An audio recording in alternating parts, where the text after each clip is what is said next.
सनातन धर्म के शाश्वत ग्रंथों और पुराणों में वर्णित है कि जब पृथ्वी पर अधर्म अपनी चरम सीमा पर पहुंच गया था, जब राक्षसी प्रवृत्तियों ने मानवता को रौंद डाला था और धर्म, करुणा, न्याय तथा सत्य जैसे गुण लुप्त प्राय हो गए थे, तब संपूर्ण सृष्टि में भय, अराजकता और पीड़ा का वातावरण छा गया। उस समय पृथ्वी माता अत्यंत व्यथित थी। उन्होंने गौ माता का रूप धारण कर ब्रह्मलोक की ओर प्रस्थान किया और ब्रह्मा जी के चरणों में निवेदन किया, हे ब्रह्मदेव, यह पृथ्वी अब पापियों, अत्याचारियों और दुष्टों से भारित हो गई है।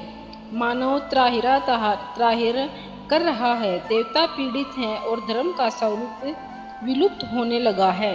कृपया इस संकट से मुक्ति का उपाय दीजिए।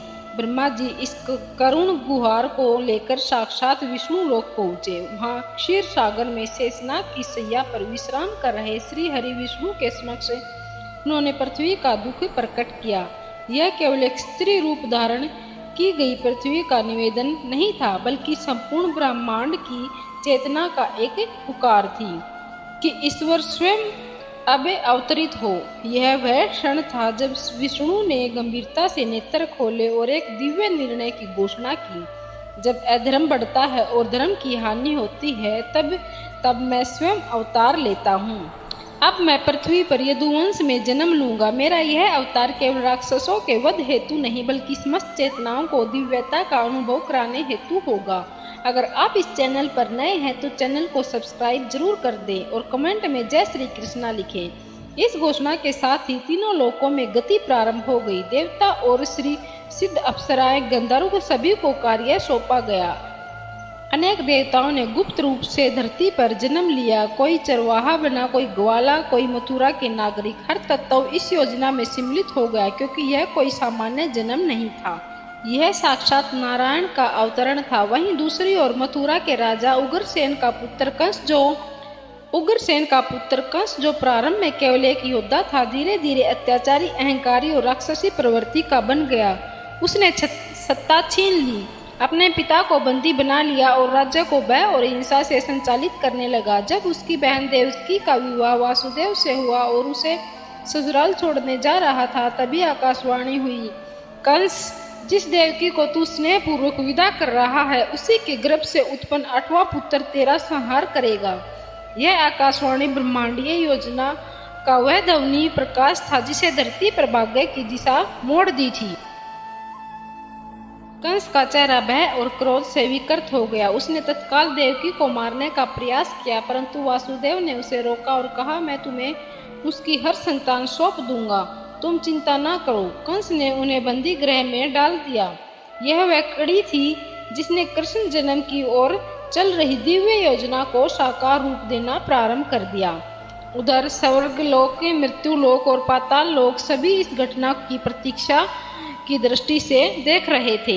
ऋषियों ने तप किया, देवताओं ने योजना बनाई, गोकुल और वृंदावन को दिव्य ऊर्जा से सिंचित किया गया, ब्रज भूमि की माटी को चमत्कारों के लिए तैयार किया गया, यमुना को शांत और शुद्ध किया गया, नंद बाबा और यशोदा के हृदय में भक्ति और वात्सल्य भर दिया गया।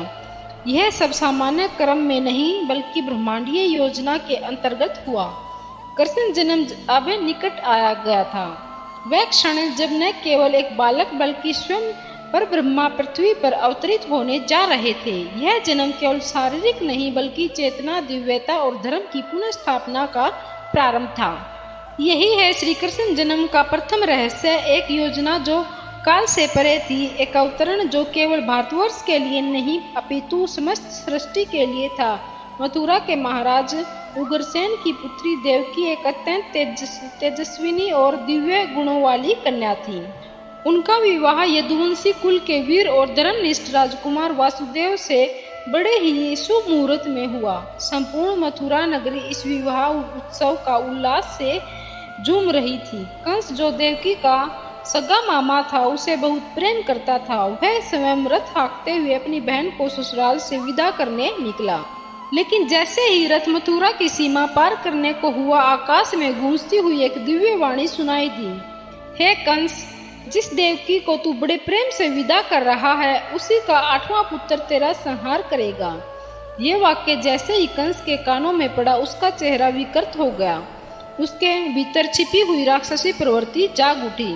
वह क्रोध से विकराल हो उठा और उसी क्षण अपनी तलवार निकालकर देवकी की हत्या करने दौड़ा, लेकिन वासुदेव ने बुद्धिमानी और शांत चित्त से उसे रोकते हुए यह प्रस्ताव रखा, हे कंस, तुम्हें देवकी से वह नहीं उसके 8वें पुत्र से है। मैं तुम्हें वचन देता हूँ कि जो भी संतान इस स्त्री से जन्म लेगी उसे मैं तुम्हारे हवाले कर दूंगा।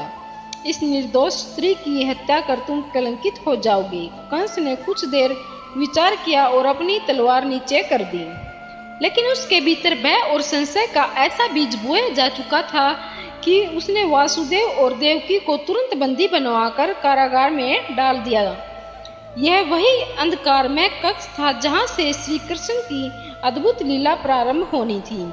समय बीतता गया और देवकी ने एक एक करके 6 पुत्रों को जन्म दिया। हर बार जब कोई बालक जन्म लेता, कंस क्रूरता से उसे छीन लेता और निर्दयता से उसे मार डालता।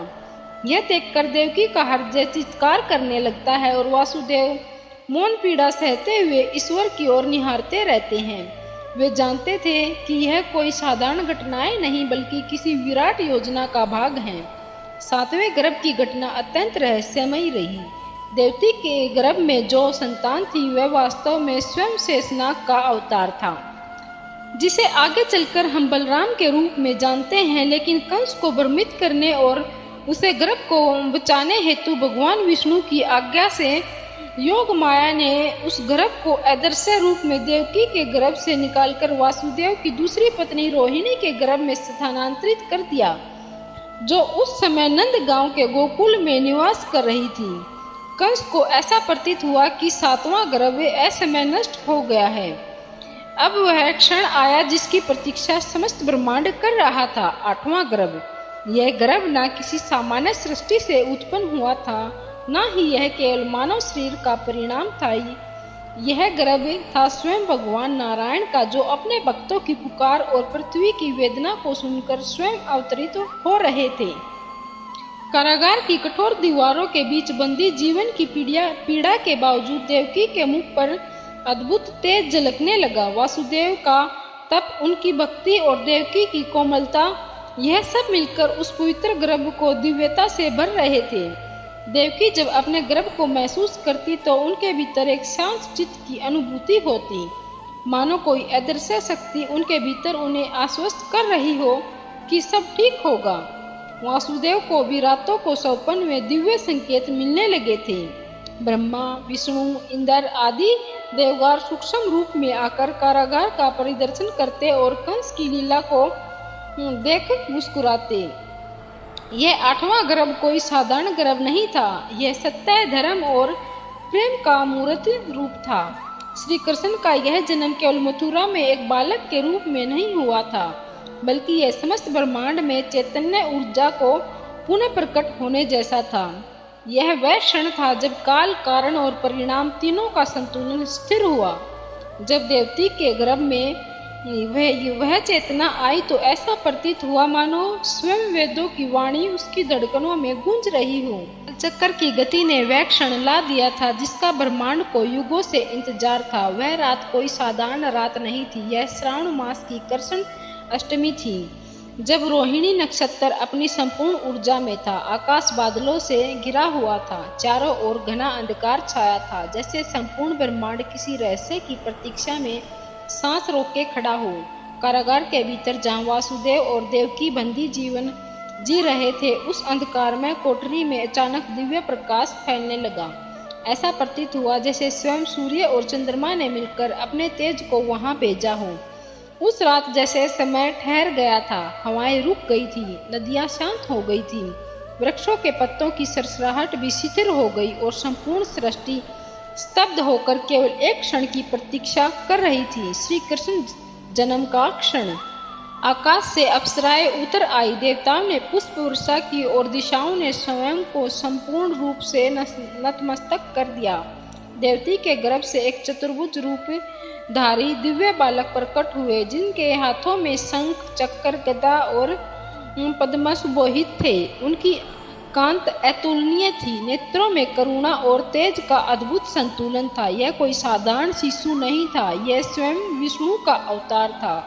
जिन्होंने देवकी और वासुदेव के सामने प्रकट होकर मधुर वाणी में कहा, हे माता पिता, भय त्यागो, मैं वही हूँ जिसे तुमने युगों युगों तक स्मरण किया है, जिसकी याचना पृथ्वी ने ब्रह्मा के माध्यम से की थी। अब मेरी लीला का आरंभ होना है। मुझे तुरंत गोकुल ले जाओ और नंद बाबा की पत्नी यशोदा की नवजात कन्या को यहाँ ले आओ। वासुदेव यह सुनते ही विस्मित रह गए, लेकिन चमत्कारों की श्रृंखला यहीं से प्रारंभ हुई। वासुदेव के पांव की बेड़ियां स्वयं टूटकर गिर गई, कारागार के द्वार स्वतः खुल गए और पहरेदार गहरी निद्रा में लीन हो गए। यह दृश्य केवल एक परम सत्ता की इच्छा से ही स्वयं संभव हो सकता था। वासुदेव ने बालक को एक टोकरी में रखकर सिर पर उठाया और कारागार से बाहर निकल पड़े। जब वे यमुना नदी के तट पर पहुंचे तब उन्होंने देखा कि नदी उफान पर थी, लेकिन जैसे ही वे नदी में उतरे, नदी ने अपने प्रवाह को विभाजित कर दिया। जल का प्रवाह दोनों ओर से हट गया और वासुदेव के लिए मार्ग बना दिया गया। यह दृश्य अद्भुत था। जल में खड़े मगरमच्छ शांत थे, तट पर खड़े पशु नतमस्तक और आकाश की बिजली केवल राह दिखाने के लिए चमक रही थी। गोकुल पहुंचकर वासुदेव ने देखा कि यशोदा माता ने एक कन्या को जन्म दिया है जो गहन निद्रा में थी। वासुदेव ने श्री कृष्ण को यशोदा की गोद में रख दिया और कन्या को लेकर पुनः मथुरा लौट आए। जैसे ही वासुदेव कारागार पहुंचे, वहां का वातावरण पुनः यथावत हो गया। द्वार बंद हो गए, बेड़ियां लौट आई और पहरेदार जाग गए। कंस को जैसे ही यह सूचना मिली कि 8वीं संतान कन्या है, वह भ्रमित हुआ, परंतु क्रूरता से प्रेरित होकर उसने उस कन्या को भी उठा लिया और उसे दीवार पर पटकने लगा। लेकिन तभी वह कन्या आकाश में उड़ गई और 8 भुजाओं वाली देवी के रूप में प्रकट हुई। उसने कंस से कहा, हे मूर्ख, तेरा संहारक कहीं और जन्म ले चुका है, अब तेरा अंत निकट है। यह संपूर्ण घटना रहस्य भक्ति और ईश्वरीय लीला का प्रमाण थी। एक और अंधकारमय और भय का वातावरण था और दूसरी ओर प्रकृति स्वयं भगवान के मार्ग में सहयोगिनी बन रही थी। यमुना ने मार्ग दिखा दिया, जेल के द्वार खुले, पहरेदार सो गए। यह सिद्ध करता है कि जब ईश्वर अवतरित होते हैं तब प्रकृति स्वयं उसके आगे झुक जाती है और समय स्थान कारण सब इनकी योजना का एक साधन बन जाते हैं। इस अलौकिक घटना के बाद कंस के भीतर भय का संचार तो हुआ, परंतु उसने हार नहीं मानी।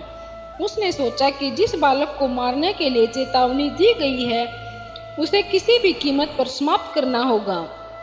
तभी से कंस ने अपने राक्षस सेनापतियों को भेजकर गोकुल, वृंदावन और नंदगांव जैसे स्थानों पर बच्चों की हत्या करवाना आरंभ कर दिया। लेकिन ईश्वर की लीला किसी को नहीं रोक सकती। योग माया ने कृष्ण के लिए ऐसा आवरण रचा कि कोई भी उन्हें पहचान न सका। इधर गोकुल में यशोदा और नंद बाबा के घर एक अद्भुत बालक पला पड़ा। उसकी मोहक मुस्कान, रुनझुन करती पायल और माखन चुराने की लीलाएं केवल मनोरंजन नहीं थी, वे गहरे आध्यात्मिक संकेत थे। पूतना नामक राक्षसी जो विष से भरे सतनों के साथ बालक को मारने आई थी, स्वयं मोक्ष को प्राप्त कर गई। जब कृष्ण ने उसका प्राण हर लिया, तृणावर्त ने जब उसे आकाश में उठाने का प्रयास किया तो वह स्वयं ध्वस्त हो गया। सक्टासुर जो एक विशाल रथ में छिपा था, जब बालक श्री कृष्ण ने अपने चरण से रथ को धक्का दिया तो वह टुकड़ों में बिखर गया। इन सब घटनाओं में केवल राक्षसों का विनाश नहीं था, बल्कि यह संकेत था कि धर्म और अधर्म के बीच का संघर्ष अब एक नई चेतना से संचालित हो रहा है।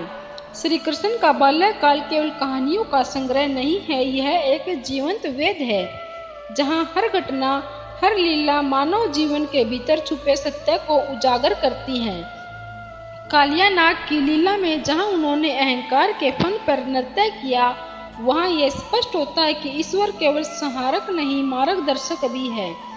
उन्होंने ब्रजवासियों को बताया कि भय को प्रेम में बदलने की शक्ति केवल भक्ति में है।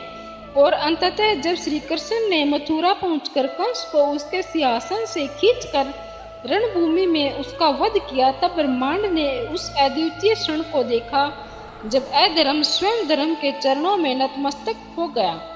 कंस का अंत केवल एक अत्याचारी का अंत नहीं था, वह अहंकार, भय और अधर्म के प्रतीकों के पतन का उद्घोष था। यह सिद्ध हो गया कि जो चेतना परम से उत्पन्न होती है वह चाहे किसी कारागार में जन्मे अंततः सृष्टि को उसका सत्य सौंपती है। परंतु इस समस्त लीलाओं के पीछे जो सबसे बड़ा रहस्य था वह था उनके जन्म का रहस्य। यह जन्म ना तो केवल शरीर का था, ना केवल काल गणना का विषय, यह ब्रह्म का पुनः अवतरित होना था। यह वह क्षण था जब सृष्टि ने एक बार फिर अपने मूल को स्मरण किया, जब चेतना ने अपने स्रोत को पहचाना। श्री कृष्ण का जन्म तारीख नहीं था, वह तिथि थी आत्मा के जागरण की। यही कारण है कि आज भी जन्माष्टमी केवल एक पर्व नहीं, एक आध्यात्मिक पुनर्जन्म है, जब हर भक्त अपने भीतर के कृष्ण को अनुभव करता है। जब मंदिरों में घंटे बजते हैं, रात के 12 बजते हैं और नंद भक्त के आनंद भयो जब कन्हैया लाल की घोष करते हैं, तब यह केवल स्मरण नहीं होता, वह पुनः अवतरण होता है। यह जन्म स्थली अब हर भक्त का हृदय बन चुकी है, जहाँ श्री कृष्ण की जन्म की अमरता हर वर्ष नए रूप में घटित होती है। क्योंकि ईश्वर का जन्म केवल एक बार नहीं होता, वह हर आत्मा में होता है। जब वह अपने भीतर के अंधकार को चीरकर प्रकाश को स्वीकार करती है, तो यह थी कथा। अगर यह वीडियो आपको पसंद आई हो तो चैनल को सब्सक्राइब जरूर कीजिए और वीडियो को लाइक करके शेयर कर देना। कमेंट में जय श्री कृष्णा लिखें ताकि हम आपको ऐसे ही दिव्य यात्राओं में ले जा सकें। राधे राधे, जय श्री कृष्णा।